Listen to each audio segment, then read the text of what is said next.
Smiley face murders theory.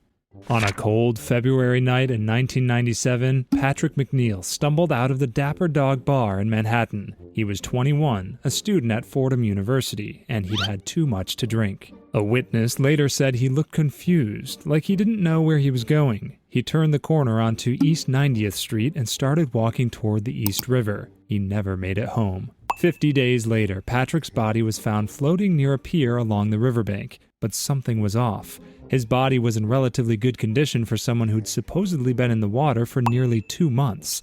It had barely decomposed. Even more disturbing, there were signs of chemical burns and marks that looked like he'd been tied up. His pants were also pulled down, a detail often seen in the other cases that would follow. The official report ruled it an accidental drowning, but for the detective who responded that day, something didn't add up, and that was the river's temperature. The way the current moved, the way Patrick's body floated back to a public location. It didn't seem like an accident. He wasn't the kind of kid to run away or do something stupid, and no one had a reason to hurt him.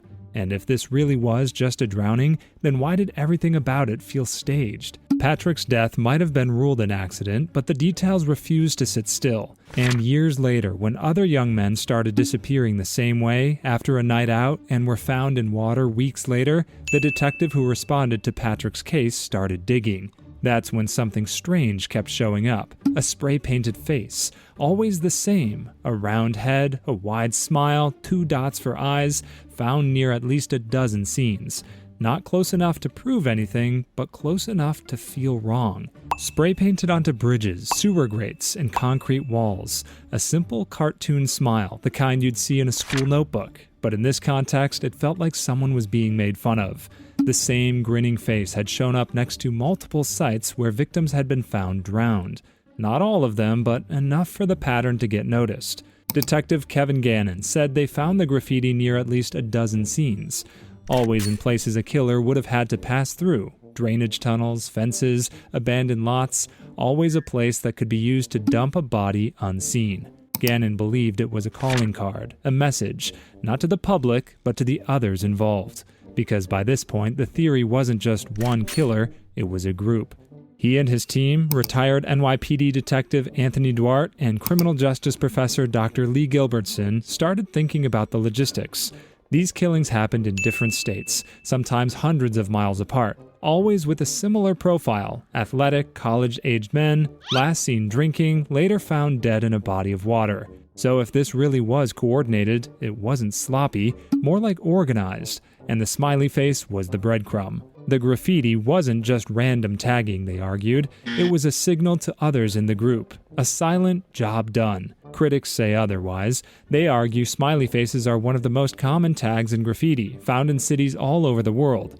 You could spot one on the side of a mailbox and it wouldn't mean anything. But none of those were found right next to a dead body. None of those happened after a victim vanished for weeks, only to turn up oddly preserved and partially burned. The FBI reviewed the theory in 2008 and publicly dismissed it, but the graffiti kept showing up, and the deaths didn't stop. Another well-known death possibly connected to this group was the case of Chris Jenkins.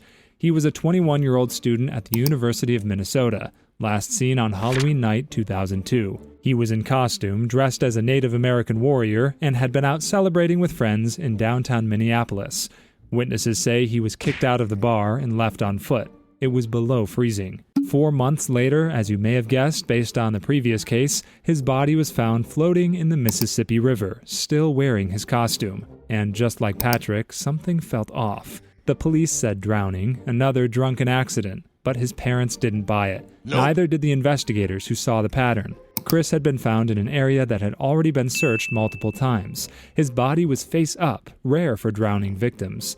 His arms were crossed over his chest, his clothes were mostly dry. There were marks that looked like ligature bruises, and his shoes were clean, like he hadn't walked through snow or mud at all. Whoever did this wasn't just improvising, it felt more like they knew what they were doing. It was clean, like he hadn't stumbled into the river, but had been placed there after the fact. Over time, Gannon's team collected over 45 cases, all with the same profile. College-aged men, usually athletic, found in water after disappearing during a night out. Most were ruled accidental drownings, but the locations, body conditions, and timing felt too specific to ignore. Critics say these deaths are just the result of alcohol, cold temperatures, and tragic bad luck, nothing more. But that explanation doesn't account for the burn marks, or the marks around their wrists and necks that look like they'd been tied up. And these weren't modern times. There were no Uber logs, no phone tracking, no street cams on every corner. The vending machine killer. It started with a free drink, April 1985.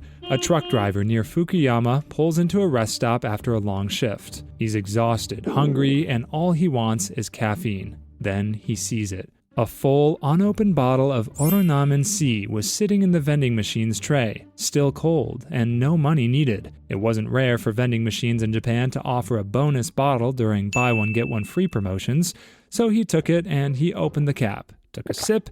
Within minutes, his throat started to burn. His stomach turned. He barely made it to the hospital. Doctors diagnosed him with paraquat poisoning, one of the most lethal herbicides ever sold. Just 2 teaspoons can kill you. In the US and Europe, it had already been banned or heavily restricted. In Japan, it was still sold over the counter with almost no regulation. You didn't need a license or a prescription, just a name and an address. And it was everywhere, on farms, in sheds, in homes. That year alone, over 1,400 people in Japan died from paraquat-related incidents, many by suicide. Since paraquat deaths were so common, most cases were quickly written off. The man died a month later, May 30th. Doctors knew what killed him, but they couldn't save him. There's still no antidote for paraquat today, let alone in 1985. It burns the body from the inside out, first the throat, then the lungs, then the kidneys. He was the first confirmed victim of something much darker, but at the time, police didn't know that. They looked at his job, checked his logs, and searched for signs he'd been near the chemical while unloading cargo. Nothing. No paraquat at work, no contact with farms, just a random energy drink from a vending machine, and no real suspects. And since paraquat was so common in suicides, they marked it down as self-inflicted. The case was dropped due to a lack of evidence, but 4 months later that theory started to fall apart. On September 5th, another man was poisoned by an Oronamen C bottle. 6 days after that, it happened again. Then again, 2 weeks later. It was all from vending machines. All the same pattern. Free bottle, tampered seal, paraquat inside. That's when the police realized this wasn't isolated. Someone was going around spiking drinks in random machines. Always ones without cameras. Always in locations that seem normal, like highway stops, street corners, suburban neighborhoods. And they weren't just doing it once. They were doing it again and again and again. By the end of the year, 12 people were dead. Another 35 were seriously injured. Some collapsed in public, others made it home and never woke up. The youngest victim was just 17. Whoever did it wasn't in a hurry. They took their time resealing every bottle so cleanly no one noticed. They left no fingerprints, no DNA, no witnesses. And they never picked the same brand twice. After Oronamen C, they moved to Real Gold, then Coca-Cola. It was random but precise. And still no one had any idea who was behind it. The police had no leads, no suspect, and no real pattern to follow, so they turned to the public. On September 27th, a national campaign rolled out across Japan. Posters went up warning people not to drink anything they didn't buy themselves. Vending machine owners were told to check their inventory for tampered caps. Chemical shops were asked to keep an eye on customers. But even with all that, the poisonings didn't stop. The killer didn't leave notes and didn't seem interested in fame. Some thought it was a money grab aimed at the drink companies, maybe a lone copycat inspired by the Monster with 21 Faces, a group that had threatened food companies just a year earlier. But the pharmaceutical companies behind Oronamen and Real Gold never got any demands. Others believed the motive was more personal and that the killer saw the act as some twisted outlet, a way to hurt strangers just to feel something. Some experts even suggested he might have been watching nearby, waiting to see who drank it. Then on November 17, 1985, everything stopped. A 17-year-old girl was poisoned. She was the only female victim, and also the last. No one knows if her death changed something. Maybe the killer didn't expect her to drink it. Maybe he saw her face and felt something. Or maybe he just got bored. Whatever the reason, there were no more cases after that. The trail went cold. The campaign faded, and the case was eventually marked inactive, unsolved to this day. I-70 killer. A woman named Robin Fuldauer wasn't supposed to be at work that day. April 8, 1992. She was 26, a recent Indiana University grad and working retail to stay afloat. Her manager called last minute and someone had called in sick, and Robin reluctantly took the shift.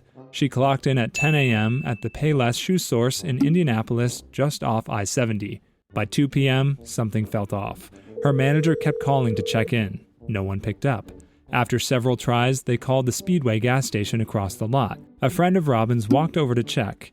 The store was a mess. A few shoes were scattered, the register was open and empty, and Robin was nowhere in sight. She called out for her. Nothing. Police arrived just after 2:20 p.m. They searched the back room and found her. Robin was lying in a pool of blood, shot dead. Nothing else was taken, no signs of a struggle, just a quick, clean execution. A worker across the street told police they saw a man sitting outside the store earlier, rifling through his bag and staring at the entrance. After a while, he left, heading toward the nearby I-465 ramp, trying to hitch a ride. The witness was too far away to see his face. At the time, police assumed it was a robbery gone bad. 3 days later, they realized it wasn't. 3 days later, in Wichita, Kansas, 2 more women were found dead.